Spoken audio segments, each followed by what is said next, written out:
Chopper glitch tayo dito. Trap deployed. Kuha muna tayo ng jack para for sure mabibigwasan. Basta na tayo dito sa loob ng chopper. Pasok. Nice! Yun. Dito tayo banda sa unahan para hindi agad mapansin. Usog. Yun. Kitang-kita kukuha. Matatrap tong kukuha dito. Bibigwasan ko kayo, Lods. Ayan na.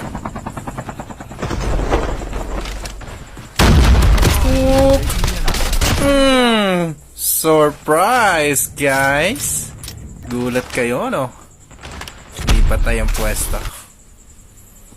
Dito ako pero safe. Ito naman.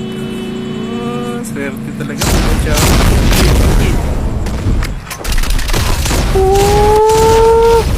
Kapul. Bulaga.